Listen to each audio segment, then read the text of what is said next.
O feudalismo é um sistema econômico em que a terra tem lugar central na economia.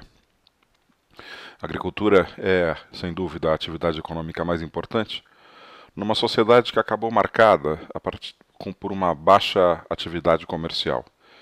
O comércio vinha caindo desde a queda de Roma, durante o período dos reinos bárbaros esse processo avançou ainda mais, e a terra acabou se transformando no grande símbolo da riqueza. Para pensar um pouco na cultura do homem medieval, eu selecionei essa frase do historiador Jacques Le Goff, em que ele diz assim: aquilo que dominava a mentalidade e a sensibilidade dos homens na Idade Média, aquilo que determinava o essencial de suas atitudes, era seu sentimento de insegurança. Há uma insegurança no plano cultural e no plano militar, vamos pensar assim. Então, para a questão da insegurança cultural, a igreja tem um papel fundamental ao abrigar os homens que buscam a salvação da alma. Então, é sempre importante repetir que a igreja é fundamental na questão da identidade do homem medieval. Busca-se a igreja por um lugar de oração, né? As igrejas, as suas ornamentações, os seus interiores, o sermão do padre, tem um papel fundamental de integração dos homens medievais, na medida em que não existe mais um Estado forte centralizado. E a igreja também justifica a estrutura do feudalismo. Existe uma frase muito famosa de um bispo medieval, em que ele diz assim, ó: a cidade de Deus, que é tomada como una, na realidade é tripla. Tripla por quê? Alguns rezam, o clero, outros lutam, os guerreiros, e outros trabalham. As três ordens vivem juntas e não podem ser separadas. O serviço de cada uma dessas ordens permite os trabalhos das outras duas e cada uma, por sua vez, presta apoio às demais. Então a gente fala que isso aqui é uma justificativa funcional do feudalismo. Os sacerdotes, a Igreja Católica, o papel de rezar. Os guerreiros, a nobreza, também chamados de senhores feudais, a defesa da cristandade. E os trabalhadores, na sua maioria camponeses definidos como servos. Economicamente, sacerdotes e guerreiros são proprietários de terra. Os trabalhadores se submetem aos proprietários de terra. Então vamos dar uma olhada primeiro no papel desses trabalhadores no interior da sociedade feudal. Bom, os servos, nessa gravura famosa, ele aparece... Desculpa, isso aqui é uma iluminura, né, que é um livro de registro do cotidiano medieval. O camponês ara a terra, você vê o campo dividido em várias áreas de plantio, e ao fundo o castelo.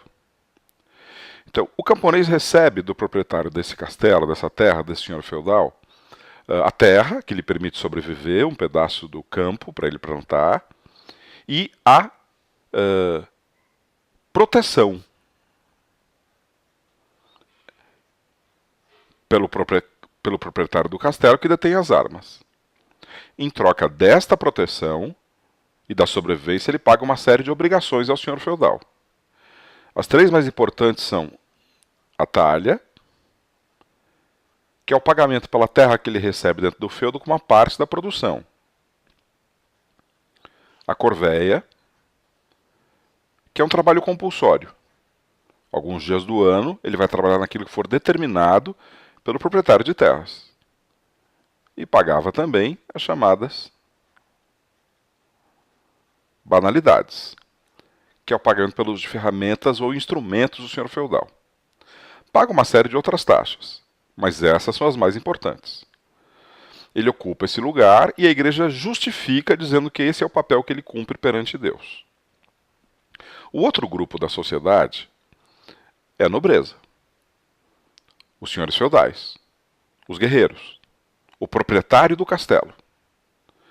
Entre esses nobres existe uma relação muito importante, chamada de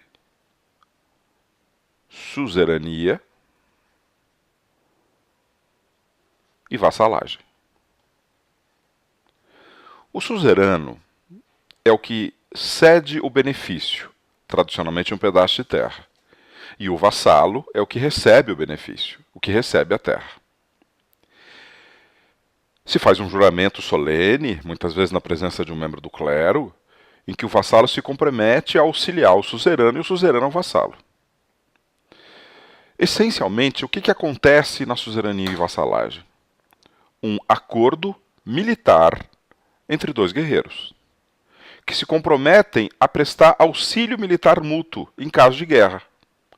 Ora, na medida em que o Estado se fragilizou, essa cadeia de auxílio militar da suzerania e vassalagem é extremamente importante na manutenção do seu pedaço de terra.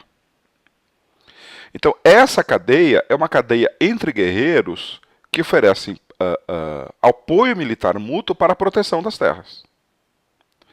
Agora, se a gente avançar um pouco na discussão, eu selecionei aqui um trecho que define um pouco o ritual de suzerania e vassalagem que marcou os nobres. Fala assim, ó, salvo para os senhores mais importantes, o contrato de vassalagem raramente era firmado por escrito. Olha aí, é uma sociedade de tradição oral, mas oferece uma cerimônia ritual mais ou menos idêntica em todas as regiões.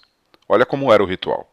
O vassalo, ajoelhado, pronuncia inicialmente uma fórmula de homenagem. Eu me torno teu homem. A seguir de pé, jura sobre a Bíblia ou sobre relíquias fidelidade ao Senhor. Por fim, esse último investe no feudo, entregando-lhe um objeto que o simboliza, ramo, erva, bastão, luva, enfim. Genuflexões, quer dizer, ficar de joelhos, trocas de beijos e gestos litúrgicos acompanham a cerimônia que pode ser definitiva ou periodicamente renovada. Então, esse é um ritual vital na manutenção da relação entre os guerreiros medievais, numa sociedade marcada pela fragmentação do poder político.